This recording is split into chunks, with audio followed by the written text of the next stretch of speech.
आपणा सर्वांना कृषी जागरण परिवाराकडून दिवाळीच्या या सणाच्या खूप खूप शुभेच्छा। तर आज वसुबारस सणाचा पहिला दिवस आणि त्यानिमित्त तुम्हा सर्वांना खूप खूप शुभेच्छा। नमस्कार, मी प्रतीक्षा काकडे स्वागत करते तुमचे कृषी जागरणच्या बुलेटिन मध्ये। वसुबारस पासून म्हणजेच आजपासून दिवाळीला खरी सुरुवात। 10,000 शेतकऱ्यांचा मोर्चा काढणार रोहित पवार। पहिल्या टप्प्यात 35 लाख शेतकऱ्यांना 1700 कोटी रुपये अग्रिम पीक विमा वितरित। नागपूरमध्ये कांदा लिलाव 14 दिवस बंद राहणार। भात, द्राक्षांसह कापसाच्या पिकांना अवकाळीचा फटका। पाहूया या संदर्भात सविस्तर बातम्या। भारत हा कृषीप्रधान देश असून आपल्याकडे पशुधनाचे फार महत्त्व आहे। त्यामुळे वसुबारस पासूनच म्हणजे आजपासून दिवाळीला खरी सुरुवात होते। काही भागात वसुबारसला गोवत्स द्वादशी म्हणतात। वसुबारस हा दिवस शेतकऱ्यांसाठी खूप महत्त्वाचा असतो आणि भारतीय संस्कृतीत गायीला मातेचा दर्जा देण्यात आला आहे। तिच्या प्रतीची कृतज्ञता व्यक्त करण्यासाठी आजचा दिवस मोठ्या उत्साहाने साजरा केला जातो। ती सात्विक असल्याने सर्वांनी या पूजनाद्वारे तिच्या सात्विक गुणांचा स्वीकार करावा असं देखील म्हटलं जातं। सत्वगुणी म्हणजेच आपल्या सहवासाने दुसऱ्याला पावन करणाऱ्या, म्हणजेच आपल्या दुधाने समाजाला बलिष्ठ करणाऱ्या या गोमातेचं पूजन करण्याचा आजचा दिवस। आपले अंग प्रत्यंग अर्पण करून समाजाला उपयोगी पडणाऱ्याच म्हणजे शेतीला आपल्या शेणाद्वारे खत देऊन पौष्टिकत्व आणणाऱ्या, शेतीला उपयुक्त अशा बैलांना जन्म देणाऱ्या गोमातेचे या दिवशी पूजन करतात। ज्या ठिकाणी गोमातेचे संरक्षण संवर्धन होऊन तिला पूज्यभाव देऊन तिचे पूजन आजच्या दिवशी मोठ्या थाटामाटात शेतकरी बांधव करत असतात।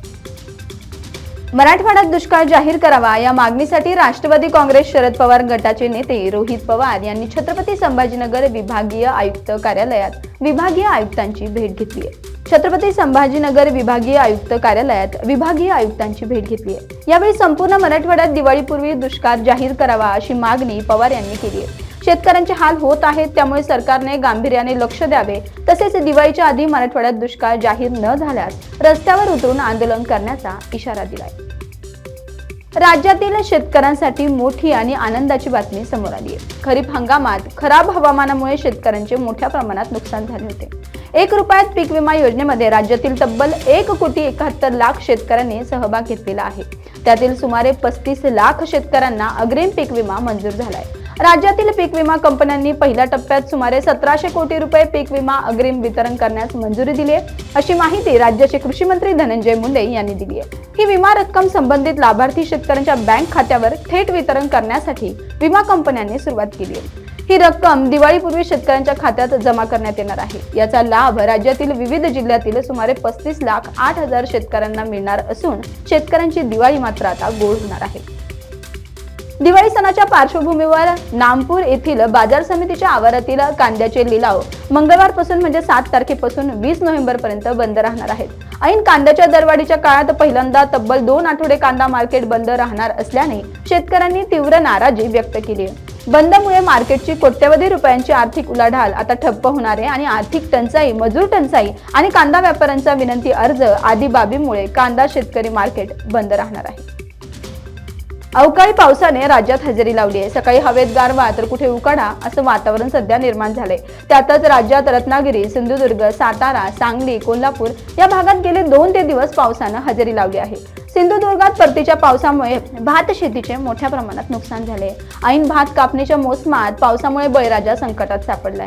या संदर्भात रोहित पवार यांनी नुकतंच ट्विट केलंय। कोल्हापूर, सांगली, सातारा, सिंधुदुर्ग, रत्नागिरी भागात काल पडलेला अवकाळी पाऊस हा रब्बी हंगामातील पिकांसाठी फायदेशीर असला तरी कापलेलं भात पीक हे द्राक्षवेलीवर आलेली कोवळी फूट याला मोठा फटका बसलाय। शासनाने या नुकसानीचे पंचनामे करून शेतकऱ्यांना नुकसान भरपाई द्यावी ही विनंती देखील त्यांनी केली आहे। तर बुलेटिनमध्ये वेळ झाली इथेच थांबण्याची। तसंच कृषी जागरणच्या वतीने शेतकऱ्यांचा सन्मान सोहळा पार पडणार असून या सन्मान सोहळा मोठ्या थाटामाटात 6, 7 आणि 8 डिसेंबर रोजी पार पडणार आहे। आम्ही गेल्या अनेक दिवसापासून तुम्हाला व्हिडिओच्या माध्यमातून सांगतोय की मिलेनियम फार्मर ऑफ इंडिया 2023 हा पुरस्कार सोहळा मोठ्या थाटामाटात संपन्न होणार आहे। जर तुम्हाला रजिस्ट्रेशन करायचं असेल तर आत्ताच रजिस्ट्रेशन करून घ्या, कारण याची रजिस्ट्रेशन करण्याची तारीख ही जवळ चालली आहे, म्हणजे 11 तारखेपर्यंतच तुम्ही यासाठी रजिस्ट्रेशन करू शकता। तसंच कृषीच्या वेगवान बातम्या पाहण्यासाठी आणि नवनवीन व्हिडिओ पाहण्यासाठी कृषी जागरण YouTube चॅनलला सबस्क्राइब करायला मात्र विसरू नका। नमस्कार।